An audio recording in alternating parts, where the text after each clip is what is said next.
Assalamualaikum warahmatullahi wabarakatuh. Perkenalkan, saya Zahwa Alifia Zarina Tamami dengan NIM akhir 647.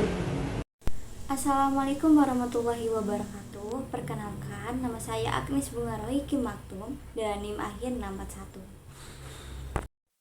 Assalamualaikum warahmatullahi wabarakatuh. Perkenalkan, nama saya Dian Hikmatul Aulia, NIM 577. Assalamualaikum warahmatullahi wabarakatuh. Perkenalkan, nama saya Nika Neras Rahayu dengan NIM akhir 589. Di sini saya akan menjawab pertanyaan dari kelompok 1 atas nama Febriansyah dengan NIM akhir 164. Pertanyaannya, Indonesia dan Tiongkok memiliki kebijakan yang berbeda dalam meningkatkan produktivitas sumber daya manusia, di mana Indonesia ini berfokus pada peningkatan kualitas pendidikan dan pelatihan, sedangkan Tiongkok berfokus pada penguatan keterampilan industri. Menurut kalian, kebijakan seperti apa yang lebih efektif dalam meningkatkan produktivitas sumber daya manusia? Jadi, menurut kami, peningkatan kualitas pendidikan dan pelatihan seperti yang dilakukan oleh Indonesia ini dapat membentuk sebuah fondasi yang kuat. Sementara itu, fokus pada Tiongkok yang melakukan penguatan keterampilan industri dapat memberikan keunggulan langsung dalam sektor tertentu. Idealnya, kombinasi keduanya ini dapat menciptakan sumber daya manusia yang berdaya saing dan juga yang berkualitas. Kebijakan yang mencakup kombinasi peningkatan kualitas pendidikan, pelatihan yang relevan dengan kebutuhan industri, dan dukungan untuk pengembangan keterampilan teknis dan praktis umumnya dianggap lebih efektif. Pendekatan holistik yang seperti ini juga dapat memberikan landasan yang kokoh untuk meningkatkan produktivitas sumber daya manusia yang sesuai dengan kebutuhan pasar kerja yang terus berkembang. Baik, saya akan menjawab pertanyaan dari kelompok 2 atas nama Putri Ulandari dengan NIM akhir 642. Pertanyaannya, bagaimana PT Unilever dapat memastikan keberagaman dan inklusivitas dalam kebijakan sumber daya manusia mereka, dan bagaimana PT Unilever menghadapi tantangan sumber daya manusia yang muncul seperti perubahan dalam dinamika pasar atau kebutuhan karyawan? Jadi, untuk memastikan keberagaman dan inklusivitas, PT Unilever dapat menerapkan kebijakan perekrutan yang mendukung keragaman, menyediakan pelatihan kesadaran keberagaman, dan memastikan kebijakan promosi yang adil. Mengadopsi budaya kerja inklusif itu juga penting. Dalam menghadapi tantangan sumber daya manusia, PT Unilever mungkin menggunakan pendekatan yang responsif terhadap perubahan pasar dengan memperbarui program pelatihan dan pengembangan, menyesuaikan kebijakan kompensasi, dan terus memonitor kebutuhan karyawan melalui umpan balik reguler. Fleksibilitas dan adaptabilitas dalam strategi sumber daya manusia dapat membantu perusahaan mengatasi dinamika pasar yang berubah dengan cepat. Selanjutnya ada pertanyaan dari Sinta Aprilia dari kelompok 3 dengan NIM akhir 628. Pertanyaannya, menurut kelompok kalian, strategi apa yang dapat dilakukan dalam pengembangan sumber daya manusia agar dapat berjalan dengan baik? Jadi, menurut kami, strategi pengembangan sumber daya manusia yang efektif ini dapat melibatkan penilaian kebutuhan karyawan, penyediaan pelatihan yang relevan dengan tuntutan pasar, pengembangan keterampilan kepemimpinan, dan dukungan kontinu untuk pertumbuhan profesional. Mengintegrasikan teknologi dan pendekatan inovatif dalam program pengembangan juga dapat meningkatkan efektivitas sumber daya manusia, dan penting untuk memiliki rencana yang holistik dan berkelanjutan agar sumber daya manusia dapat terus berkembang seiring berjalannya waktu. Saya akan menjawab pertanyaan dari Rinidia Pitaloka dengan NIM akhir 636 dari kelompok 4. Pertanyaannya yaitu, sebagai perusahaan dengan fokus pada pengembangan potensi individu, bagaimana PT Unilever ini memastikan kepuasan dan kesejahteraan kerja karyawan? Jadi, ada beberapa strategi yang dapat diimplementasikan untuk memastikan kepuasan dan kesejahteraan karyawan. Yang pertama itu, mengadakan program pengembangan karyawan, yaitu dengan menyediakan peluang bagi karyawan dengan menyediakan pelatihan dan pengembangan untuk meningkatkan keterampilan dan pengetahuan karyawan. Yang kedua itu dengan mengadakan program kesejahteraan karyawan, yang dimana itu dengan menawarkan manfaat kesehatan, asuransi, dan fasilitas kesejahteraan lainnya dengan tujuan untuk memastikan bahwa program ini karyawan merasa didukung dalam aspek kesejahteraan mereka. Yang ketiga itu keseimbangan kerja dan hidup, yaitu dengan mendorong kebijakan dengan mendukung keseimbangan antara pekerjaan dan kehidupan pribadi karyawan. Juga dengan menyediakan fleksibel jam kerja, pekerjaan jarak jauh jika memungkinkan. Yang keempat itu mengadakan partisipasi karyawan, yaitu dengan mendorong partisipasi karyawan dalam proses pengambilan keputusan dan juga memberikan karyawan untuk kesempatan dalam menyampaikan ide, masukan, dan umpan balik. Yang terakhir itu adanya pengakuan. Yang terakhir itu memberikan apresiasi berupa pengakuan dan penghargaan untuk menghargai kontribusi si karyawan setelah melaksanakan pekerjaan di perusahaan ini. Saya akan menjawab pertanyaan dari Rasta Pratiwi Tolinggi dan NIM akhir 023 dari kelompok 5. Pertanyaannya itu, manajemen SDM merupakan faktor utama dalam menggerakkan organisasi. Menurut kelompok kalian, standar seperti apa yang bisa digunakan untuk menciptakan atau merekrut SDM yang berkualitas, dan butuh berapa waktu untuk mengembangkan kualitas SDM yang sudah dimiliki agar bisa lebih berkembang demi mewujudkan visi misi organisasi yang telah ditentukan? Jadi, standarisasi dalam merekrut SDM yang berkualitas itu pertama dari profil pekerja, yaitu dengan menentukan apakah dilihat dari keterampilan, pengetahuan, dan karakteristik pribadi, apakah ini sesuai dengan PT Unilever atau tidak. Yang kedua itu dari proses rekrutmen dan seleksi. Jadi, dengan menerapkan proses rekrutmen dan seleksi yang sistematis untuk menarik individu yang sesuai dengan profil yang diinginkan. Lalu adanya uji keterampilan yaitu berupa tes tulis, jadi untuk menilai seberapa sih kemampuan kandidat secara menyeluruh. Terus yang terakhir itu adanya interview wawancara dengan pertanyaan yang relevan dan memastikan bahwa penilaian ini berdasarkan pada kriteria objektif.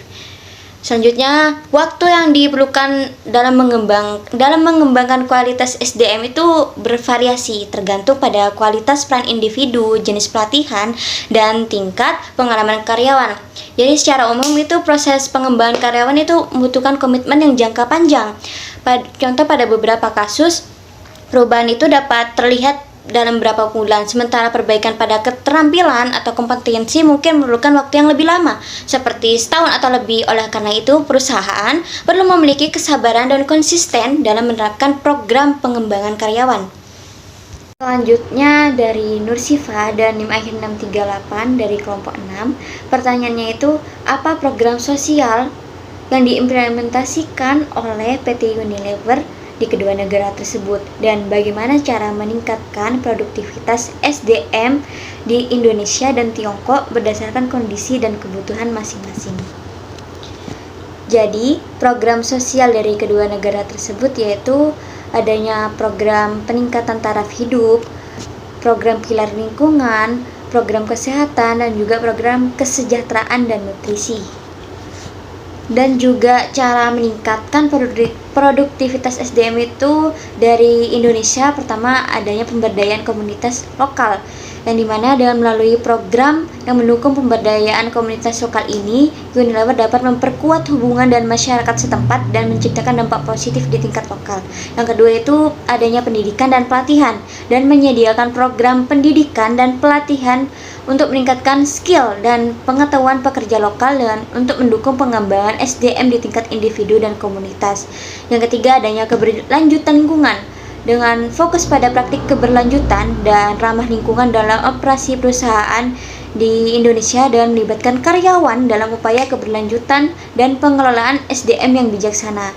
Dan juga dari Tiongkok itu pertama adanya perlu adaptasi terhadap budaya lokal dan memahami dan menghargai budaya kerja dan nilai-nilai yang ada di Tiongkok, dan menyesuaikan program pengembangan karyawan dan inisiatif keberlanjutan sesuai dengan konteks budaya di Tiongkok tersebut.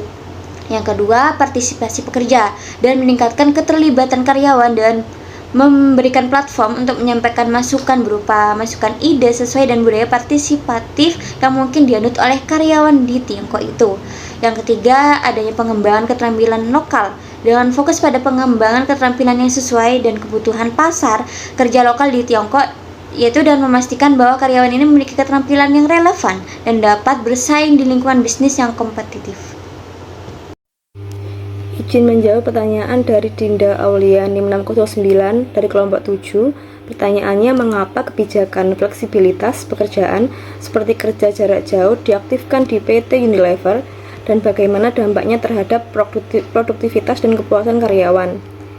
Jawabannya adalah PT Unilever menerapkan kebijakan kerja jarak jauh dan fleksibilitas kerja untuk memberikan keseimbangan antara kehidupan pekerjaan dan pribadi bagi karyawannya. Jadi hal ini tuh berdampak pada peningkatan produktivitas karyawan karena mereka dapat bekerja di mana saja dengan nyaman. Selain itu, kebijakan ini juga meningkatkan kepuasan dan loyalitas karyawan karena mereka akan merasa dihargai dengan adanya kebebasan dan fleksibilitas dalam bekerja. Jadi kebijakan ini positif meningkatkan produktivitas dan kepuasan karyawan PT Unilever. Baik, selanjutnya izin menjawab pertanyaan dari kelompok 8, Lulu Ayu Aziza dengan NIM 075. Pertanyaannya, apakah program-program yang telah dipaparkan kelompok 12 telah tepat dan memberikan pengaruh pada manajemen sumber daya manusia? Jika iya, bisa dijelaskan.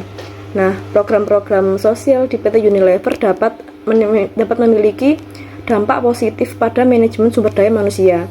Ini mungkin mencakup inisiatif keberlanjutan, kegiatan amal, atau kebijakan-kebijakan yang mendukung kesejahteraan karyawan.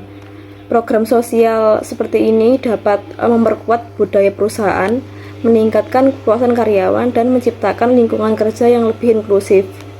Yang terakhir, menjawab kelompok 9, yaitu Novita Agustin Putri, NIM 616. Pertanyaannya itu, mengapa hanya sekitar 10% dari pekerja di Indonesia memiliki keterampilan tinggi, dan bagaimana dampak dari kondisi ini terhadap operasional serta inovasi PT Unilever, serta apakah perusahaan sedang berupaya bekerja sama dengan pemerintah atau lembaga pendidikan untuk mengatasi kekurangan SDM terkait dengan sistem pendidikan dan kurangnya pengalaman. Menurut saya, hanya 10% pekerja Indonesia yang berketerampilan tinggi karena sistem pendidikan belum menghasilkan lulusan yang siap kerja. Jadi hal itu berdampak pada kesulitan PT Unilever mendapatkan SDM yang berkompeten sehingga menghambat operasional dan inovasi. Jadi untuk itu, perusahaan PT Unilever bermitra dengan pemerintah dan kampus melalui program magang, beasiswa, dan kurikulum respon kebutuhan industri. Jadi hal ini guna mendapatkan talenta terdidik dan berpengalaman untuk menunjang produktivitas dan pertumbuhan bisnis jangka panjang. Saya akan menjawab pertanyaan dari kelompok 10 yang bernama Bernika Ifada Angelin R dengan NIM akhir 650. Pertanyaannya, bagaimana PT Unilever dalam menangani isu kesejahteraan mental karyawan dan program kesehatan mental efektif, seperti apa yang akan diterapkan dalam lingkungan kerja agar karyawan merasa aman, nyaman, didengarkan, dan dilindungi oleh perusahaan, mengingat bahwa kesehatan mental karyawan sangat penting untuk diperhatikan karena dapat mempengaruhi tingkat kinerja mereka yang akan berdampak pada PT Unilever tersebut. Jawaban menurut saya yaitu PT Unilever dapat menangani isu kesejahteraan mental karyawan dengan menerapkan program kesehatan mental seperti yang pertama, penyuluhan dan pelatihan. Menyelenggarakan pelatihan kesehatan mental dan kesadaran untuk karyawan dan manajemen. Yang kedua, dukungan konseling. Menyediakan layanan konseling atau akses ke pakar kesehatan mental. Yang ketiga, yaitu kebijakan fleksibilitas kerja. Menerapkan kebijakan fleksibilitas kerja untuk mendukung keseimbangan hidup pribadi. Yang keempat, program penghargaan. Meluncurkan program penghargaan untuk meningkatkan motivasi dan kesejahteraan rakyat. Yang kelima, yaitu komunikasi terbuka. Membangun budaya komunikasi terbuka agar karyawan merasa didengar dan didukung. Dengan langkah-langkah ini, PT Unilever dapat menciptakan lingkungan kerja yang mendukung kesehatan mental karyawan, meningkatkan kinerja, dan memastikan keberlanjutan operasional yang positif.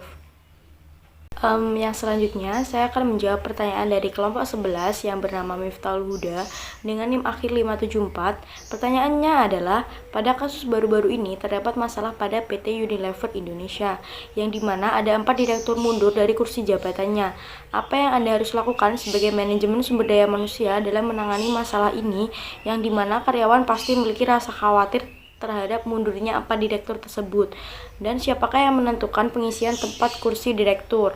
Jawabannya, menurut kelompok kami adalah sebagai manajemen sumber daya manusia, langkah pertama adalah menyampaikan informasi yang jelas kepada karyawan mengenai situasi tersebut untuk mengurangi kekhawatiran karyawan. Kemudian, perlu dilakukan komunikasi proaktif untuk memberikan pemahaman tentang rencana perusahaan dan memberikan kepastian terkait keberlanjutan operasional. Terkait pengisian kursi direktur, hal ini biasanya ditentukan oleh dewan direksi atau pemegang saham perusahaan, tergantung pada struktur organisasi dan kebijakan internal pada perusahaan tersebut. Selanjutnya, saya akan menjawab pertanyaan dari kelompok 13 yang bernama Marsanda Moha dengan NIM akhir 018. Pertanyaannya, menurut kalian apa penting evaluasi kinerja dalam konteks manajemen sumber daya manusia dan bagaimana hal tersebut dapat ditingkatkan? Jawabannya penting karena evaluasi kinerja dalam manajemen sumber daya manusia memberikan pemahaman terhadap kontribusi karyawan, membantu pengembangan individu, dan mendukung pengambilan keputusan terkait promosi atau pengembangan karir. Untuk meningkatkannya, perusahaan dapat menggunakan metode evaluasi yang objektif, penyediaan umpan balik reguler, dan melibatkan karyawan dalam proses perencanaan pengembangan karir. Sistem evaluasi yang transparan dan berfokus pada tujuan bisnis juga dapat meningkatkan efektivitasnya. Dan yang terakhir, saya akan menjawab pertanyaan dari kelompok 14 yang bernama Husain Maulana dengan NIM akhir 728. Pertanyaannya, bagaimana perkembangan teknologi berdampak pada fungsi manajemen sumber daya manusia? Jawabannya, perkembangan teknologi mempengaruhi fungsi manajemen sumber daya manusia dengan permudah administrasi rekrutmen online, analisis data untuk pengelolaan karyawan, dan memungkinkan komunikasi internal yang lebih efisien. Internal yang lebih efisien ini, sistem informasi dan platform e-learning juga mendukung pengembangan karyawan. Terima kasih, sekian dari kelompok kami. Apabila ada salah kata, mohon dimaafkan. Wassalamualaikum warahmatullahi wabarakatuh.